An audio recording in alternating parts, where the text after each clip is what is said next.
পাণ আৰু গৰাখহনীয়াই অসমবাসীক ব্যতিব্যস্ত কৰি ৰখাৰ সময়তে লাহোৱাল সমষ্টিৰ অন্তৰ্গত মোদাৰখাট চাহ বাগিচাত শ্ৰমিকৰ জ্বলন্ত সমস্যাৰ ওপৰত 2 ঘণ্টাজোৰা এক প্ৰতিবাদী কাৰ্যসূচী হাতত লয়। পুৱাই মোদাৰখাট চাহ বাগিচাৰ প্ৰাথমিক বিদ্যালয়ত সমূহ শ্ৰমিক ৰাইজ উপস্থিত হৈ আৰম্ভ কৰে 2 ঘণ্টীয়া কাৰ্যসূচী। তেওঁলোকৰ দৈনিক হাজিৰা কৰ্মৰত শ্ৰমিকসকলে 3 পষেকীয়া বেতন পোৱা নাই। শ্ৰমিকসকলৰ বকেয়া বেতনসমূহ মোকলাই দিয়া আৰু 21টা পষেকৰ ৰেচন নোপোৱাত এক উত্তেজিত হৈ মোদাৰখাট চাহ বাগিচাৰ প্ৰাথমিক বিদ্যালয়ৰ প্ৰাংগণৰ পৰা এক প্ৰতিবাদী কাৰ্যসূচী বাহিৰ কৰি মোদাৰখাট চাহ বাগিচা কাৰ্যালয়লৈ বিভিন্ন শ্লোগান দি পৰিৱেশ উত্তাল কৰি তোলে। আজি এই কাৰ্যসূচীৰ দ্বাৰাই আমি মালিক পক্ষক আমি সকীয়াই দিব বিচাৰিছোঁ যে চাহ শ্ৰমিকৰ যি দৈনিক মজুৰি আমাৰ 3বাৰকৈ দৈনিক মজুৰি তেখেতসকলে দিয়া নাই, এইটো অতি শীঘ্ৰে দিয়াৰ ব্যৱস্থা কৰিব লাগিব।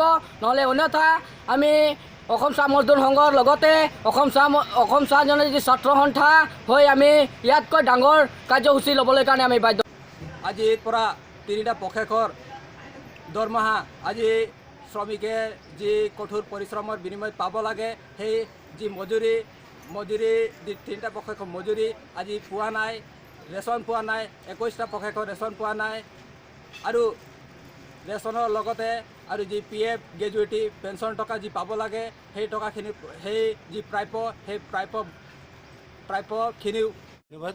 মই এইটোৱে জনাব বিচাৰিছোঁ, কাৰণ মই নতুনকৈ জইন কৰিছোঁ, এই গোটেইখিনি কথা এতিয়া পৰ্যায়ক্ৰমে ইয়াৰ সম্পাদক সভাপতিৰ লগত কথা পাতি গম পাই আহিছোঁ। আজি যিখন স্মাৰকপত্ৰ দিয়া হৈছে সেই স্মাৰকপত্ৰখন মই আপোনালোকৰ পৰা সন্মানেৰে লৈছোঁ, লৈ মই মোৰ ঊৰ্ধ্বতন কৰ্তৃপক্ষৰ মালিকক আজি দি গোটেই কথাটো গুৰুত্বটো অৱগত কৰিম আৰু সকলোৱে কি ভাষ্য দিছে সেইখিনি কথা অৱগত কৰি ইয়াক মালিকক অনুৰোধ কৰিম যে এইটো অতি শীঘ্ৰে পৰ্যায়ক্ৰমে ৰাইজৰ গুৰুত্ব সহকাৰে ভাগ কৰি পেলাই ৰাইজৰ সমস্যাখিনি